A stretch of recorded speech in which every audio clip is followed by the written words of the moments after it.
Dear friends, সকলকে স্বাগতম। আজকে আমাদের আলোচনার বিষয় নাক্ষত্রিকী দশা। নাক্ষত্রিকী দশা,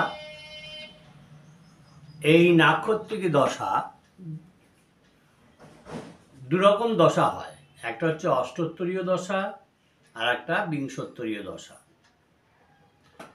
আজকে আমরা নাক্ষত্রিকী বিংশোত্তরীয় দশা নিয়ে আলোচনা করব, কেননা বিংশোত্তরীয় দশা খুব এফেক্টিভ এবং এতে খুব সঠিক ফল পাওয়া যায়। যারা চ্যানেলটা নতুন দেখছেন, আশা করি তারা সাবস্ক্রাইব করবেন, বেল আইকন পুশ করে দেবেন এবং লাইক কমেন্ট করবেন। যারা শিখছেন তাদেরকে বলবো জিনিসগুলো নোট করে নেবেন, কেন কুষ্ঠি তৈরি করতে গেলে ভাইটাল জিনিস হচ্ছে এই দশা। আমি যতটুকু জানি সেটা হচ্ছে জ্যোতিষশাস্ত্র অনুযায়ী দশা বিচারের উপরে কোনো ফল যাবে না। যে দশার এবং অন্তর্দশা চলে, সেই দশা অন্তর্দশা যদি গোচরে সেই রাশি আসে এবং সেই গ্রহগুলো আসে, গোচরে যদি সেই গ্রহগুলো আসে এবং তারা যদি শুভভাবে অবস্থান করে তাহলে শুভ ফল লাভ হয়, অশুভভাবে অবস্থান করলে অশুভ ফল লাভ হয়। বিংশোত্তরীয় দশা জন্ম নক্ষত্র অনুযায়ী ঠিক হয়, স্থিরকৃত হয়। যখন আমরা কোনো ছক করি তখন চন্দ্রের স্ফুট অনুযায়ী আমরা দেখতে পাই এবং আমরা লিখি যে এই জাতক বিংশোত্তরীয় দশায়, এই জাতকে এই দশাতে জন্ম হয়েছে, এটা আমরা লিখি। এখন আমাদের দেখতে হবে এই বিংশোত্তরীয় দশা অনুযায়ী, জন্ম নক্ষত্র অনুযায়ী জাতক জাতিকাদের প্রথমে কোন গ্রহের দশা ভোগ করতে হয়, এটা কিন্তু আমাদের ইন্ডিকেট করে দিতে হয় যে এই বিংশোত্তরীয় দশায় এই জাতক জন্মগ্রহণ করেছে। তার ক্যালকুলেশনের ভাগ কিছুটা আপনাদের প্রথম দিকে আমি দেখিয়েছিলাম, আশা করি আপনাদের মনে আছে। নাহলে পুরনো ভিডিওটা খুঁজে দেখে নেবেন বিংশোত্তরীয় দশা হিসেবে। এখন বিংশোত্তরীয় দশা কিভাবে ভোগ হয়, বিংশোত্তরীয় দশা ভোগকাল বর্ষ কতটা হয়। যেমন রবির এই বিংশোত্তরীয় দশা ভোগকাল হয় 6 বছর, 6 ইয়ার্স। চন্দ্রের দশা ভোগ হয় 10 বছর, মঙ্গলের দশা ভোগ হয় 7 বছর, রাহুর দশা ভোগ হয় 18 বছর, বৃহস্পতির দশা ভোগকাল হচ্ছে 16 বছর, শনির দশা ভোগকাল হচ্ছে 19 বছর, বুধের দশা ভোগকাল হচ্ছে 17 বছর, কেতুর দশা ভোগকাল হচ্ছে 7 বছর, শুক্রের দশা ভোগকাল কিন্তু 20 বছর। এটা মাথায় রাখবেন। এখন এই 9টা গ্রহের দশা ভোগকাল আমরা জানলাম।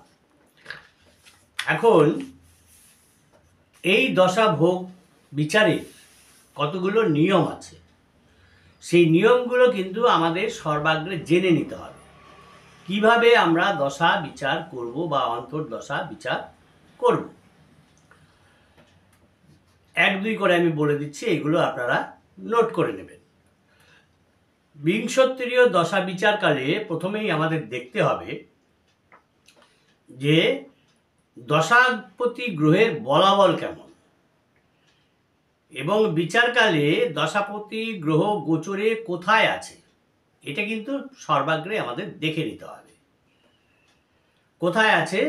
এবং অন্তর্দশাপতি, এই দশা এবং অন্তর্দশা, দশা বিচারটা আপনাদের জানতে হবে এবং তারপরে অন্তর্দশা আপনারা করতে পারবেন। প্রথমে আমাদের দশা বিচারটাই জানতে হবে।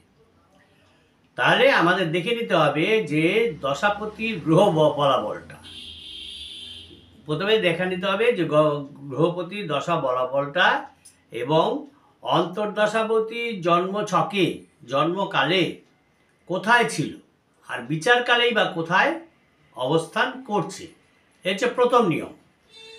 দ্বিতীয় নিয়ম যেটা হচ্ছে দশাপতি গ্রহ লগ্ন অনুযায়ী শুভভাবের অধিপতি কিনা, দশাপতি গ্রহ লগ্ন অনুযায়ী শুভভাবের অধিপতি কিনা এটা কিন্তু আমাদের দেখে নিতে হবে।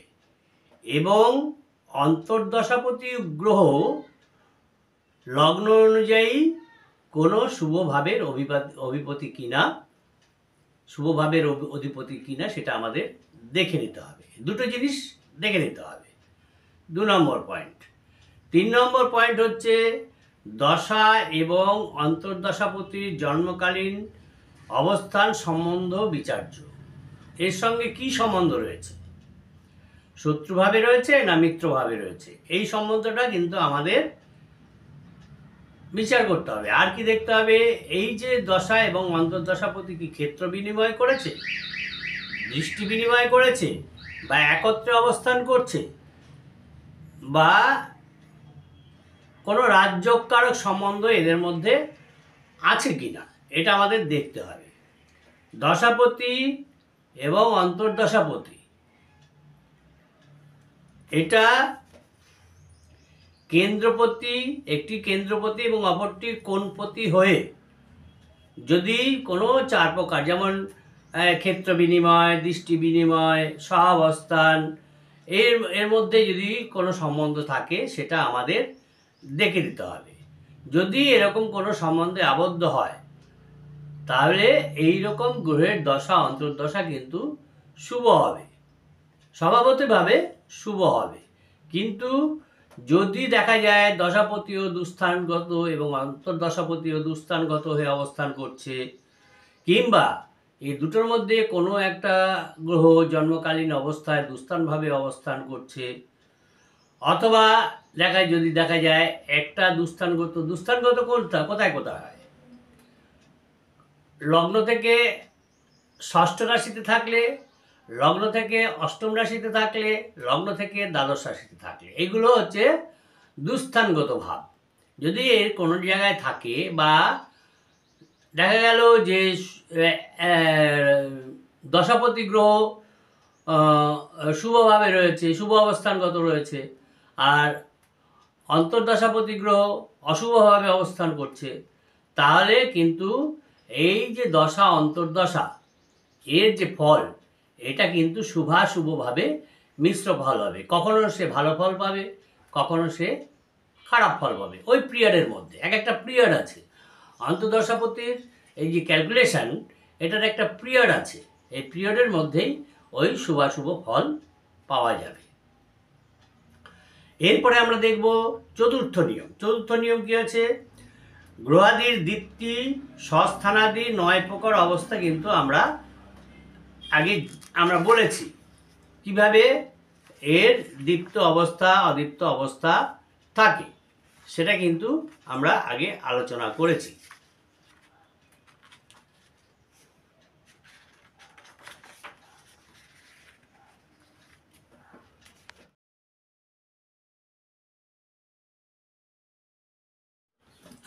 আমরা যদিও আগে গ্রহদের দীপ্ত অবস্থা, এই 9 প্রকার অবস্থা আছে, যে গ্রহাদের দীপ্তাদি 9 প্রকার অবস্থা, সেটা বলেছি, আপনাদের মনে আছে কিনা জানি না, তবুও আরেকবার আমি বলে দিচ্ছি। পূর্বে হয়তো ভিডিও দিয়েছি, আপনারা মিস করে থাকতে পারবেন, তবু আমি যেহেতু এখানে দশা বিচারের কথা বলছি, সেই জন্য এগুলো জানতে হবে। সাধারণত গৃহাদের দীপ্তাদি 9 রকম অবস্থা আছে। কি কি অবস্থা? 9 রকম অবস্থা। এক হচ্ছে দীপ্ত, এক হচ্ছে ষষ্ঠ, এক হচ্ছে মুদিত, এক হচ্ছে শান্ত, আর এক হচ্ছে দীন, এক হচ্ছে অতি দুঃখিত, আবার আছে বিকল, আবার আছে খল, আছে কুপিত। যখন আমি আবার বলে দিচ্ছি, 1 নম্বর হচ্ছে দীপ্ত, গ্রহ দীপ্ত অবস্থা আছে কিনা দেখতে হবে। গ্রহ 2 নম্বর হচ্ছে ষষ্ঠ, 3 নম্বর হচ্ছে মুদিত, 4 নম্বর হচ্ছে শান্ত, 5 নম্বর হচ্ছে দীন, 6 নম্বর হচ্ছে অতি দুঃখিত, 7 নম্বর হচ্ছে বিকল, 8 নম্বর হচ্ছে খল, 9 নম্বর হচ্ছে কুপিত। যখন আমরা এই দশা বিচার করি তখন কিন্তু এইগুলো আমাদের বিচার করে নিতে হবে। এখন দীপ্ত গ্রহ কাকে বলে? জাতক জাতিকার জন্মকালে কোনো গ্রহ যদি সুতুঙ্গী হয়, তুঙ্গস্থানে অবস্থান করে, অর্থাৎ স্বীয় তুঙ্গস্থানে যদি অবস্থান করে বা কেবল উচ্চস্থানে অবস্থান করে থাকে, সেই গ্রহকে কিন্তু আমরা দীপ্ত গ্রহ বলে থাকি, ওটাকে দীপ্ত গ্রহ বলে। দীপ্ত গ্রহের স্বদশা বা অন্তর্দশা কালে জাতক জাতিকার আধিপত্য, প্রভাব বিস্তার, সম্মান লাভ, অর্থ এবং মর্যাদা বৃদ্ধি হয়ে থাকে। এর যে দীপ্ত গ্রহের যদি দশা থাকে, দশা বা অন্তর্দশা, এগুলো ফল সে পায়। ওই সময় দেখা যায় কি বিদ্যা চর্চায় এবং গবেষণার ক্ষেত্রে সে শুভ ফল লাভ করে থাকে। যদি দীপ্ত গ্রহের অবস্থায় তার দশা আসে বা অন্তর্দশা আসে, তাহলে সে এই ফলগুলো পায়। এবার ষষ্ঠ গ্রহ কোনটাকে বলে? ষষ্ঠ গ্রহ কোনো গ্রহ কেবলমাত্র যদি স্বক্ষেত্রে অবস্থান করে জন্মকালে, ওইরূপ গ্রহকে ষষ্ঠ গ্রহ বলা হয়, আখ্যা দেওয়া হয়। ষষ্ঠ গ্রহের দশা বা অন্তর্দশায় আমরা কি ফল লাভ করতে পারি? ষষ্ঠ গ্রহের দশা বা অন্তর্দশায় দেখা যায় যে জাতকদের অর্থাগম হয়, রাষ্ট্রীয় সূত্র থেকে অর্থ লাভ হয়, সম্মান লাভ হয় এবং আনন্দ সূচিত হয়ে থাকে। মুদিত গ্রহের যদি দশা অন্তর্দশা থাকে, মুদিত গ্রহ কাকে বলে? অধিমিত্র গ্রহস্থিত গ্রহকে মুদিত গ্রহ আখ্যা দেওয়া হয়ে থাকে। যদি সে মিত্র গ্রহে অবস্থান করে থাকে, মিত্রের মিত্র, তাকে বলে অধিমিত্র। যে আমার মিত্র, তার যে মিত্র ঘর, সেই ঘরে যদি সে অবস্থান করে থাকে তাকে বলে অধিমিত্র। যদি দেখা যায় যে এই কোনো দশাকালে দশাপতি গ্রহ মুদিত গ্রহতে অবস্থান করছে, তাহলে সেই গ্রহের দশা এবং অন্তর্দশাকালে কি লাভ হয়? ভূমি লাভ হয়, বস্ত্র লাভ হয়, ভূষণ লাভ হয়, সাহস বৃদ্ধি হয়, সন্তান লাভ হয় এবং যানবাহন লাভেরও সম্ভাবনা থাকে। ওই সময় দেখা যায় যে সেই জাতক যখন এই মুদিত গ্রহের দশা চলে, তখন দেখা যায় ওই জাতক কি করে? ধর্মানুষ্ঠান করে, পুরাণাদি শ্রবণ করে এবং নানা রকম পুণ্যকর্ম করে থাকে। এই হচ্ছে মুদিত গ্রহের দশার সে এই ফলগুলো পেয়ে থাকে। এবারে শান্ত গ্রহ। শান্ত গ্রহ কি ফল পায়? কাকে বলে শান্ত গ্রহ? যদি কোনো গ্রহ তার মিত্র গ্রহে অবস্থান করে থাকে, তাহলে সেটাকে বলে শান্ত গ্রহ। শান্ত গ্রহের সদশা এবং অন্তর্দশাকালে কি কি ফল লাভ হয়? সন্তান লাভ হয়, সুখ লাভ হয়, সম্মান লাভ হয়, পত্নী লাভ হয়, অর্থ লাভ হয়, যানবাহন লাভ হয় এবং রাষ্ট্রীয় সম্মানও লাভ হওয়ার সম্ভাবনা থাকে। বিদ্যা বিষয় কিন্তু এই দশা এবং অন্তর্দশাকাল শুভ বিবেচিত হয়ে থাকে। এগুলো কিন্তু নোট করে নেবেন, যারা শিখছেন তারা নোট করে নেবেন, নাহলে ভুলে যাবেন। এরপরে আমরা দেখব দিন গ্রহ। যদি দিন গ্রহের দশা অন্তর্দশা হয়, সমগ্রহে গিয়ে যে সমস্ত গ্রহ সমগৃহে থাকে, আমি একটা চার্ট করে দিয়েছি আপনাদের, শত্রু, মিত্র, সম, তারপরে উচ্চস্থ, নিচস্থ, ত্রিকোণ, এই সম্বন্ধে একটা ভালো চার্ট আপনাদের আমি বানিয়ে দিয়েছি। কোন গ্রহের কোন শত্রু, কোন মিত্র, কে কোথায় সম, কোন কোন গ্রহ সম হয়, এইগুলো কিন্তু আপনাদের আমি চার্ট করে দিয়েছি। এখন যদি দিন গ্রহ কাকে বলছি আমরা? দিন গ্রহ সমগৃহের ঘরে যে সমস্ত গ্রহ থাকে, দশা অন্তর্দশায় দেখলাম আমার রবি চন্দ্রের দশা পড়েছে, রবির দশা চন্দ্রের অন্তর্দশা। এখন যদি দেখা যায় এই রবি সমগৃহে অবস্থান করছে, আর তখন কিন্তু মানে সেখানে সমগৃহে সে কোনো ফাংশন করতে পারে না, তাই সেই জন্য তাকে দিন বলে।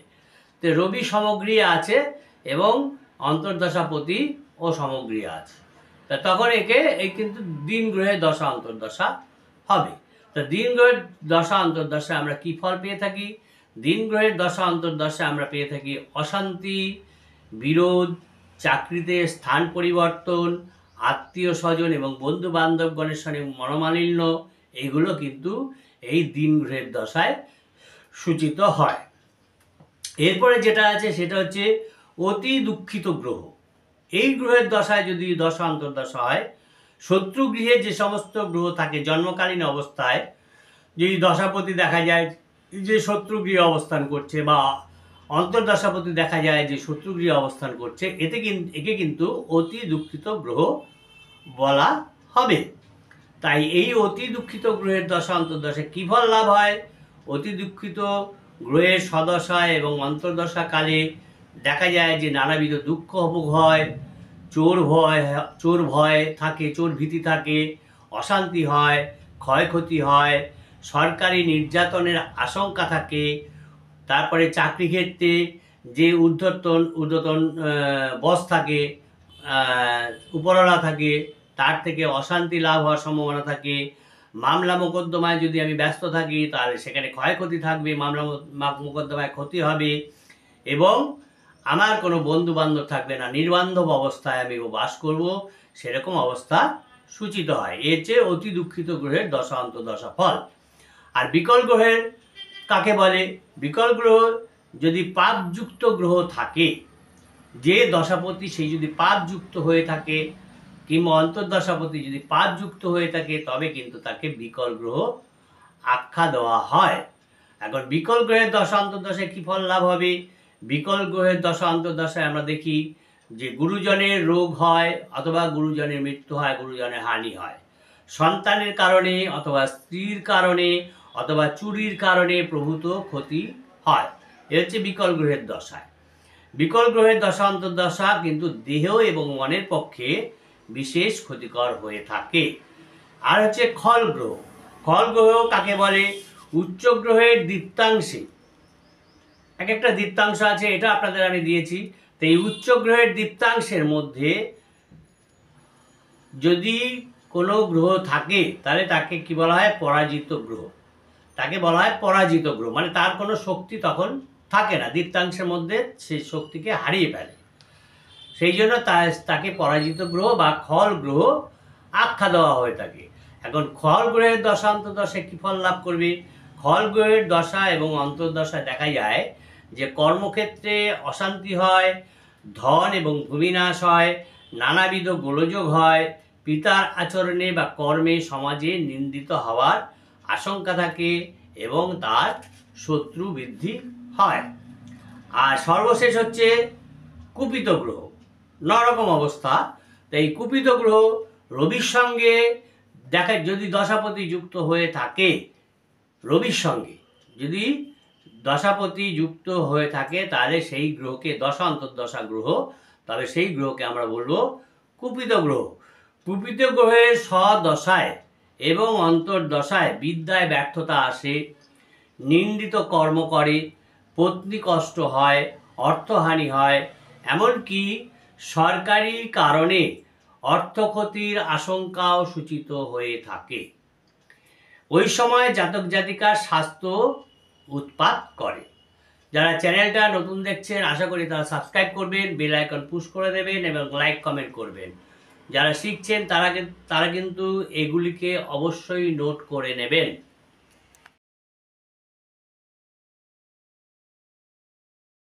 এখন আমরা দেখে নিলাম এখানে যে কোন গ্রহগুলোকে দীপ্ত বলে এবং বিভিন্ন যে অবস্থান আছে সেই অবস্থানগুলো আমরা দেখলাম।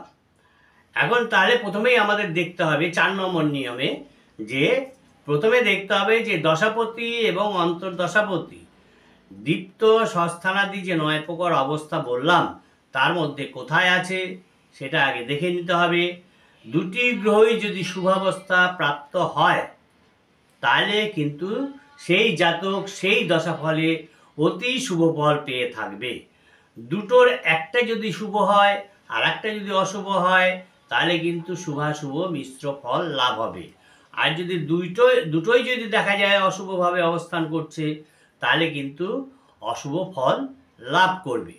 5 নম্বর নিয়ম কি? দশাপতি শুভ কিন্তু অন্তর্দশাপতি যদি অশুভভাবে অবস্থান করে থাকে তাহলে অন্তর্দশা ফল অশুভ ফলই লাভ হবে। আবার যদি অন্তর্দশাপতি শুভ কিন্তু অন্তর্দশাপতি শুভ আর দশাপতি যদি অশুভ হয় তাহলে অন্তর্দশাপতি ফল শুভ হবে। যখন অন্তর্দশা চলবে, বিচার করতে যাব, তখন অন্তর্দশাপতিকে অবস্থা আমরা দেখব সে শুভভাবে অবস্থান করছে না অশুভভাবে অবস্থান করছে। দশাপতি যদি অশুভভাবে অবস্থান করে থাকে তাহলে অন্তর্দশাপতি যেহেতু শুভভাবে অবস্থান করছে, তাহলে সেই জাতক তখন শুভ ফলই লাভ করবে। 6 নম্বর পয়েন্ট হচ্ছে কি, লগ্নের নবমস্ত শুভ গ্রহের দশা শুভপ্রদ হবে, আর অশুভ গ্রহের দশা অশুভপ্রদই হবে। এটা হচ্ছে 9 নম্বর পয়েন্ট। এরপরে 6 নম্বর পয়েন্ট, আমরা 6 নম্বর ভুল বললাম। 6 নম্বর পয়েন্ট হচ্ছে লগ্নে নবমস্ত দশা শুভপ্রদ হবে, আর অশুভ গ্রহের অবস্থা দশাটা অশুভই হবে। 7 নম্বর পয়েন্ট হচ্ছে কি, বৃহস্পতি জন্মকালে যদি লগ্নের পঞ্চমে অবস্থান করে, জন্ম ছকে জন্মকালে যদি পঞ্চমে অবস্থান করে, বৃহস্পতির দশা অন্তর্দশা কিন্তু শুভপ্রদ হবে। লগ্নের ষষ্ঠে শনির অবস্থান শুভকর। লগ্নের একাদশে যে কোনো গ্রহই অবস্থান করুন, সে পাপগ্রহ হোক, শুভ গ্রহ হোক, অশুভ গ্রহ হোক, সেই গ্রহের দশা অন্তর্দশা শুভপ্রদ হবে। লগ্নের পঞ্চমে মঙ্গল বা শনি যেভাবেই অবস্থান করুন না কেন, যদি জন্মকালে সেই গ্রহ উচ্চস্থ হয়, তবে ঐরূপ মঙ্গল এবং শনির দশাও শুভপ্রদ হবে। 7 নম্বর পয়েন্ট এটা। 8 নম্বর পয়েন্ট কি, দশা অন্তর্দশা অনুযায়ী বিবাহাদি বিচারকালে মনে রাখতে হবে, এটা একটা ভাইটাল পয়েন্ট, যে দশা অন্তর্দশা অনুযায়ী বিবাহাদি বিচারকালে মনে রাখতে হবে যে চন্দ্র, বুধ, শুক্র, বৃহস্পতি এবং সপ্তমপতি হচ্ছে বিবাহকারক গ্রহ। রবি হচ্ছে সতীপত্নী কারক গ্রহ এবং মঙ্গল হচ্ছে নিজ পত্নী কারক গ্রহ। তাহলে বিবাহকালে আমরা কি কি বিচার করব? চন্দ্রকে বিচার করব, বুধকে বিচার করব, শুক্রকে বিচার করব, বৃহস্পতিকে বিচার করব এবং সপ্তমপতি বিবাহকারক গ্রহ তাকেও বিচার করব। রবির ক্ষেত্রে হয়, রবি হচ্ছে সতীপত্নী কারক গ্রহ, মঙ্গল হচ্ছে নিজ পত্নী কারক গ্রহ। এবারে হচ্ছে 9 পয়েন্ট। 9 নম্বর পয়েন্ট হচ্ছে শীর্ষোদয় রাশিতে। এখন শীর্ষোদয় কাকে বলে? শীর্ষোদয় রাশি কোনগুলো? শীর্ষোদয় রাশি হচ্ছে মিথুন রাশি, সিংহ রাশি, কন্যা রাশি, তুলা রাশি, বৃশ্চিক রাশি, কুম্ভ রাশি, এগুলোকে বলে শীর্ষোদয় রাশি। আর পৃষ্ঠোদয় রাশি কোনগুলো? পৃষ্ঠোদয় রাশি হচ্ছে মেষ রাশি, বৃষ রাশি, মীন রাশি, কর্কট রাশি, ধনু রাশি আর মকর রাশি, এগুলো হচ্ছে পৃষ্ঠোদয় রাশি। তাই শীর্ষোদয় রাশিতে অবস্থিত গ্রহ স্বদশার প্রথম ভাগে বা পৃষ্ঠোদয় রাশিতে গ্রহ স্বদশার শেষ ভাগে দেও ফল প্রদান করে, যে ফল দেওয়ার কথা সেই ফল প্রদান করে। তাহলে দেখতে হবে দশাপতি এবং অন্তর্দশাপতি গ্রহ যে শীর্ষোদয় রাশিতে আছে না পৃষ্ঠোদয় রাশিতে আছে, এটা কিন্তু আমাদের দেখে নিতে হবে। এবার 10 নম্বর পয়েন্ট কি আছে? 10 নম্বর পয়েন্ট হচ্ছে মঙ্গল এবং রবি গ্রহ দশা অন্তর্দশায় গোচরে জন্ম রাশি অনুযায়ী সাময়িক বা তাৎক্ষণিক ফল যখন আমরা বিচার করি, সেই সময়ের কথা বলা হচ্ছে যে গোচরে প্রথমে, দশার প্রথমে বা রাশিতে প্রবেশ করেই, দশা যখন শুরু হবে তার প্রথমে অথবা যখন সে সেই রাশিতে প্রবেশ করে সেই রাশির প্রথমে স্বীয় ফল প্রদান করে থাকে। বুধ প্রথম থেকে শেষ পর্যন্ত ফল দেয়, শুক্র বৃহস্পতি দেয় মধ্যভাগে, চন্দ্র এবং শনি দেয় শেষ ভাগে, নিজের ফল তারা দিয়ে থাকে। এগুলো মনে রাখতে হবে। 11 নম্বর পয়েন্ট কি হচ্ছে? দুর্বল গ্রহ সম্পূর্ণ ফল কিন্তু দিতে পারে না। বক্রী গ্রহ, যদি বক্রী গ্রহের দেখি যে আমার জন্মছকে বক্রী গ্রহ আছে এবং তার দশা অন্তর্দশা পড়েছে, তাহলে সেই বক্রী গ্রহ কিন্তু বিশেষ শুভ ফল দিতে পারবে না, সক্ষম নয়। 12 নম্বর পয়েন্ট কি? মধ্যাক্ষ গ্রহ দশা অন্তর্দশায় ধন সম্পদ বৃদ্ধি করে। এখন মধ্যাক্ষ গ্রহ কাকে বলে? উচ্চস্থ বা মিত্র গ্রহস্থ গ্রহের দশা হচ্ছে মধ্যাক্ষ গ্রহ। আর নিচস্থ শত্রুগৃহগত বা শত্রু নবাংশগত গ্রহের দশা হচ্ছে অধমাক্ষা গ্রহ। তাই বলছে মধ্যাক্ষ গ্রহ দশা অন্তর্দশায় ধন বৃদ্ধি, ধন সম্পদ বৃদ্ধি করে, আর অধমাক্ষা গ্রহ দশা অন্তর্দশায় ব্যাধি এবং দুঃখ বৃদ্ধি কারক হয়ে থাকে।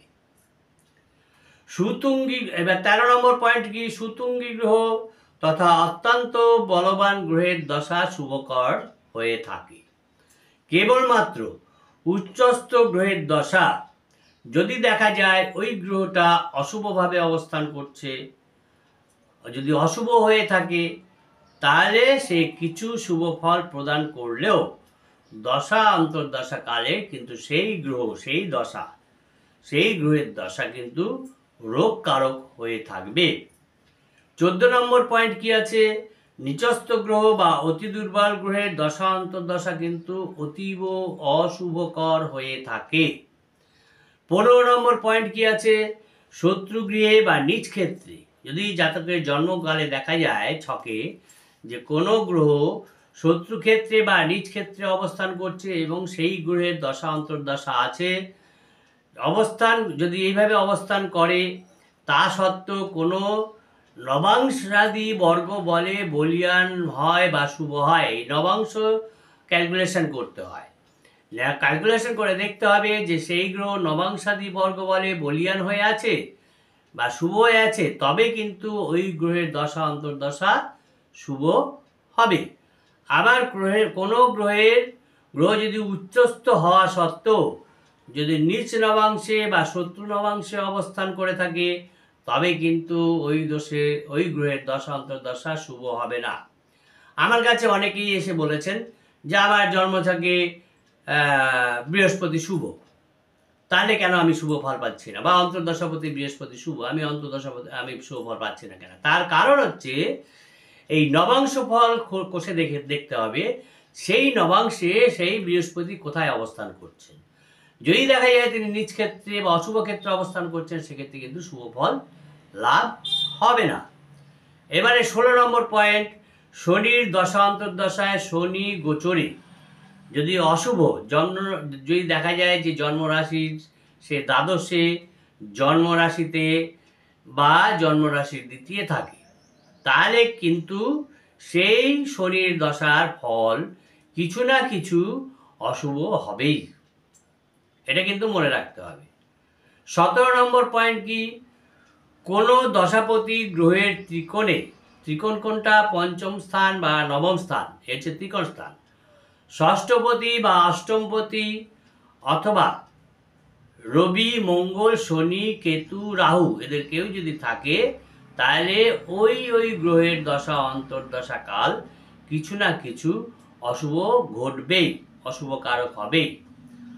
18 নম্বর পয়েন্ট কি আছে, 18 নম্বর পয়েন্ট, লগ্নপতি, দশমপতি এবং নবমপতি তুঙ্গস্থ হয়ে যদি শুভভাবে আবদ্ধ হয়, তাহলে দশা অন্তর্দশা কালে কিন্তু রাজযোগাদির শুভ ফল পাবে সেই জাতক। 19 নম্বর পয়েন্ট কি আছে, লগ্নের চতুর্থে কোনো গ্রহ যদি উচ্চস্থ হয়, লগ্নের চতুর্থে কোনো গ্রহ যদি জন্মকালে দেখা যায় যে উচ্চস্থভাবে হয়ে আছে বা শুভ ভাবপতি গ্রহ চতুর্থ স্থানে অবস্থান করে আছে, তাদের দশা অন্তর্দশা কাল কিন্তু শুভপ্রদ হবে। এবারে 20 নম্বর পয়েন্ট, 20 নম্বর পয়েন্ট কি আছে, দশাপতি এবং অন্তর্দশাপতি থেকে অন্তর্দশাপতি বা দশাপতি যদি দশাপতি বা অন্তর্দশাপতি থেকে অন্তর্দশাপতি বা দশাপতি যদি দেখা যায় যে দশম স্থানে, একাদশ স্থানে, নবম স্থানে, পঞ্চম স্থানে, সপ্তম স্থানে বা ষষ্ঠস্থ স্থানে যদি থাকে, যদি সেই গ্রহ হয় এবং শেষোক্ত গ্রহটি যদি শুভকারক হয়, তবে সেই গ্রহের দশাও শুভপ্রদ হবে। দশাপতি বা অন্তর্দশাপতি যদি এইসব স্থানে থাকে, শেষে যে গ্রহটা থাকবে সেই গ্রহের দশা কিন্তু শুভ হবে। শনি, মঙ্গল, এবার হচ্ছে 21 নম্বর পয়েন্ট, শনি, মঙ্গল, রবি, রাহু এবং কেতু এগুলো হচ্ছে ক্রূর গ্রহ, অশুভ গ্রহ। কোনো গ্রহ যদি অন্য গ্রহের ষষ্ঠে, অষ্টমে বা চতুর্থে অবস্থান হয় এবং যদি দেখা যায় যে শেষের গ্রহটা, যে ষষ্ঠ, অষ্টম বা চতুর্থে যদি শেষের গ্রহটা যদি দেখা যায় ক্রূর অথবা নীচ প্রকৃতি দোষযুক্ত হয়ে থাকে, তাহলে কিন্তু সেই দশা অন্তর্দশা অশুভপ্রদ হবে। আর যদি দেখা যায় যে দশাপতি এবং অন্তর্দশাপতি পরস্পরের ষষ্ঠ এবং অষ্টমে অবস্থান করছেন, তাহলেও কিন্তু দশা অন্তর্দশা এই ক্ষেত্রে অশুভ হবে। 22 নম্বর পয়েন্ট কি আছে, জাতক জাতিকার জন্মকালে নবমপতি যদি লগ্নের দশমে অবস্থান করে থাকে, তাহলে ওই নবমপতি গ্রহের দশায় কিন্তু সম্পদ বৃদ্ধি হবে, মন্ত্রিত্ব লাভ হবে, এই নানা ধরনের শুভ ফল সে পাবে। 23 নম্বর পয়েন্ট কি আছে, জাতক জাতিকার জন্মকালে পঞ্চমপতি গ্রহ লগ্নের দশমে যদি অবস্থান করে, ওই পঞ্চমপতির দশায় কিন্তু জাতক জাতিকার সম্পদ বৃদ্ধি হবে। 24 নম্বর পয়েন্ট কি আছে, পঞ্চমপতি লগ্নের চতুর্থে যদি অবস্থান করে থাকে অথবা নবমপতি যদি লগ্নের পঞ্চমে অবস্থান করে, ওই গ্রহের দশা অন্তর্দশায় কিন্তু শুভ হবে। পঞ্চম বা নবমপতি দ্বারা পূর্ণদৃষ্ট গ্রহের দশাও শুভকারক হয়।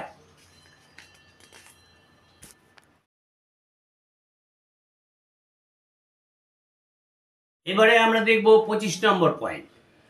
25 নম্বর পয়েন্ট কি আছে, পঞ্চম দশমপতি, নবম পঞ্চমপতি, নবম দশমপতি, চতুর্থ পঞ্চমপতি বা চতুর্থ নবমপতি যদি জাতক জাতিকার জন্মকালে যে কোনো গ্রহ একত্রে অবস্থান করে, তাহলে ওই গ্রহের প্রত্যেকের দশা অন্তর্দশা শুভ হবে। 26 নম্বর পয়েন্ট কি আছে, পঞ্চমপতি গ্রহের সঙ্গে যুক্ত হলে ষষ্ঠ, অষ্টম, দ্বাদশপতি গ্রহের দশাও শুভ হবে। পঞ্চমপতি গ্রহের সঙ্গে যদি যুক্ত কোনো গ্রহ থাকে, তাহলে ষষ্ঠ, অষ্টম বা দ্বাদশপতি গ্রহের দশাও তখন দেখা যায় শুভ হয়।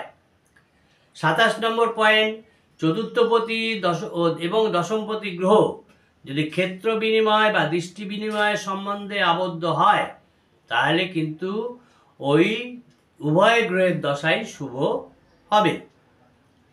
28 নম্বর পয়েন্ট কি আছে, দ্বিতীয় ভাব বা সপ্তম ভাবের অধিপতি যদি একই গ্রহ হয় এবং ওই গ্রহটা যদি লগ্নের চতুর্থে অবস্থান করে থাকে, তবে কিন্তু সেই গ্রহের দশাও শুভপ্রদ হবে। 29 নম্বর পয়েন্ট কি আছে, 29 নম্বর পয়েন্ট বলছে ষষ্ঠ এবং সপ্তম ভাবের অধিপতি যদি একই গ্রহ হয় এবং ওই গ্রহ যদি লগ্নের দশমে অবস্থান করে থাকে, তাহলে কিন্তু ওই গ্রহের দশা শুভপ্রদ হবে। 30 নম্বর পয়েন্ট কি আছে, দশমপতির সঙ্গে যুক্ত গ্রহের দশাও কিন্তু শুভ ফল প্রদান করে। 31 নম্বর পয়েন্ট কি আছে, শুভ গ্রহ বক্রী হলে অশুভ ফল, অশুভ গ্রহ বক্রী হলে দশাকালে শুভ ফল প্রদান করে। দেখা গেল আমার দশা পড়েছে, সেই গ্রহটা বক্রী হয়ে আছে, তাহলে কিন্তু বক্রীকালে কিন্তু সেই গ্রহের দশায়, সেই বক্রী গ্রহের দশায় আমি শুভ ফল পাবো। 32 নম্বর পয়েন্ট কি আছে, ষষ্ঠ, অষ্টম এবং দ্বাদশপতি গ্রহের এবং মারকপতি হচ্ছে দ্বিতীয় পতি এবং সপ্তম পতিকে জ্যোতিষশাস্ত্রে মারকপতি বলা হয়েছে।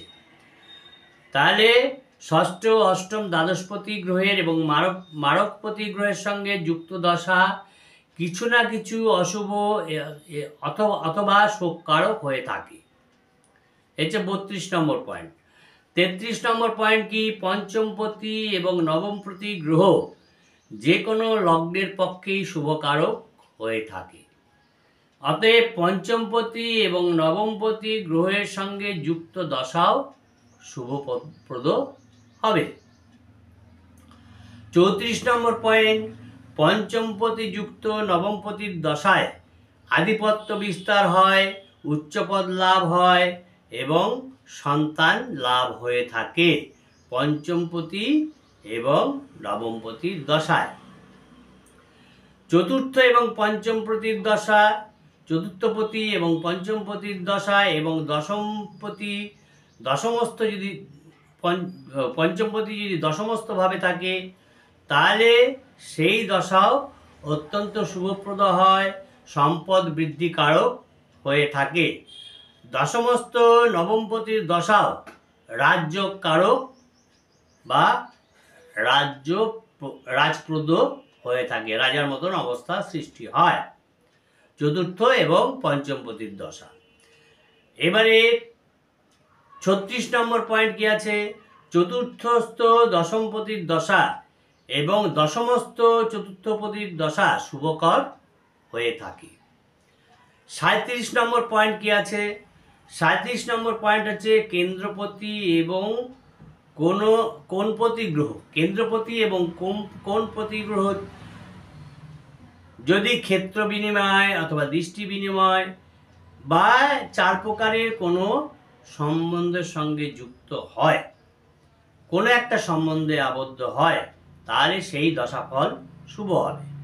তাছাড়া কেন্দ্রপতি এবং কোণপতি যদি পরস্পরের তৃতীয় একাদশ অথবা চতুর্থ দশমে, কেন্দ্র এবং কোণপতি তৃতীয় একাদশ অথবা চতুর্থ দশমে অবস্থান করে, তবে কিন্তু সেই গ্রহের দশা শুভ ফল হয়ে থাকে। এই হলো আমাদের দশা বিচরের নিয়ম। এটা সকালে নোট করে নেবেন। আর চ্যানেলটা যারা দেখছেন তারা অবশ্যই লাইক কমেন্ট করবেন, বেল আইকনটা পুশ করে দেবেন এরকম শিক্ষামূলক ভিডিও পেতে, যাতে আপনি তাড়াতাড়ি পান, সেই জন্য সেটা নিশ্চিত করবেন। সকালে ভালো থাকবেন, সুস্থ থাকবেন। নমস্কার।